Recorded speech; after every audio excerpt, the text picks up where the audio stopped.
ముఖ్యమంత్రి సిద్ధంగా ఉన్నారు. అసలు ఇల్లు లేని పేదవాడు ఉండకూడదనేది మా ధ్యేయం.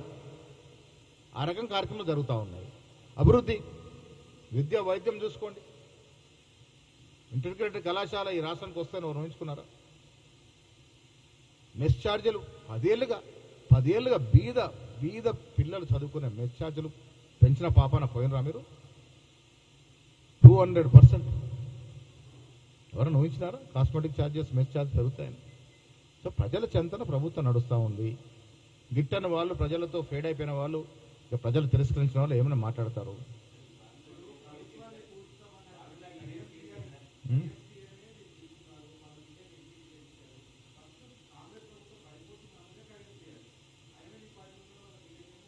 ఎప్పుడు అన్నాడు ఆయన?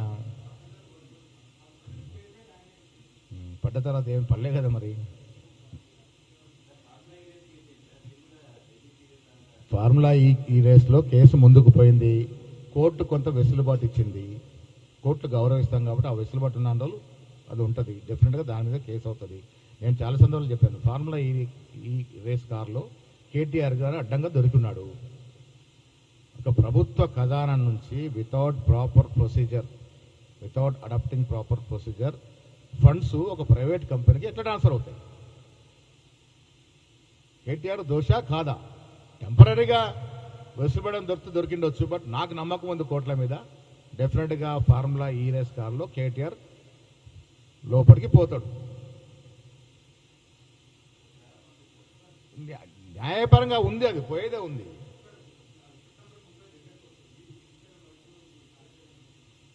మేము చాలా స్పష్టత ఇచ్చాము దీంట్లో.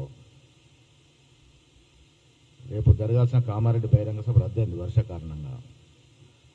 కామారెడ్డి డిక్లరేషన్లు ఇచ్చిన అంశాలన్నీ కూడా ఫుల్ఫిల్ చేసే ప్రక్రియలో భాగంగా 2 చట్టాలు తీసుకొచ్చాం, కేంద్రానికి పంపాం, పెండింగ్లో ఉన్నాయి.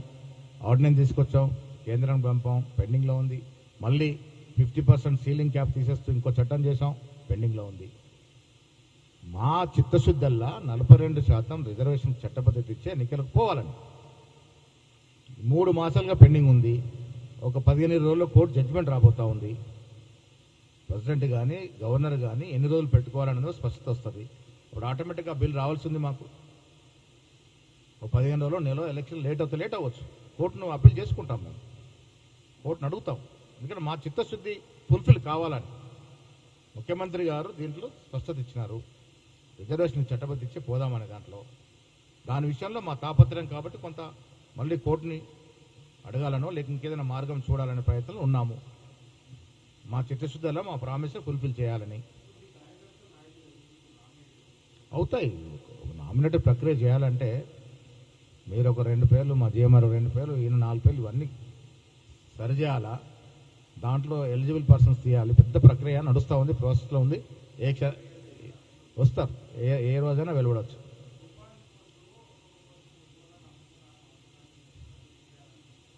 అమ్మే నాయకులు కాంగ్రెస్ పార్టీ లేరు. అమ్ముకున్నారు కాబట్టి వాళ్ళు ఇంటికి పోయినారు. ఒక్క స్పష్టత ఏంటి? ఒక మంత్రి దగ్గర ఒక పోస్ట్ అమ్ముడు పోయిందని. ఆ దుర్గతి కాంగ్రెస్ పార్టీకి లేదు, అవసరము లేదు. అది కోర్టులో ఉన్న అంశము. కోర్టు నిర్ణయం ఏం ప్రకటిస్తే చూద్దాం. ఇప్పుడు ఉద్యోగాలు ఇవ్వలేక 10 ఏళ్ళు కాలయాపన చేశారు. ఇప్పుడు దాదాపు 1,00,000 ఉద్యోగాలు ఇచ్చే ప్రక్రియలో మేమున్నాము. ఇచ్చిన 1 మెంబర్స్ ఇస్తే ఎట్లా? ఈయనోడు ఎట్లా ఇయ్యలే?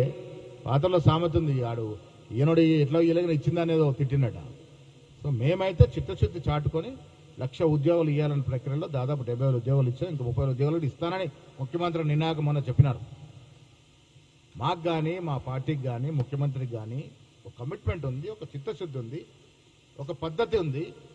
ఆ పద్ధతి ప్రకారం రాష్ట్ర పాలన జరుగుతూ ఉంది. ప్రజలు అర్థం చేసుకుంటూ ఉంది. ఈ కొంతమంది నాయకులు ప్రతిపక్షాలు విమర్శించడం మాత్రం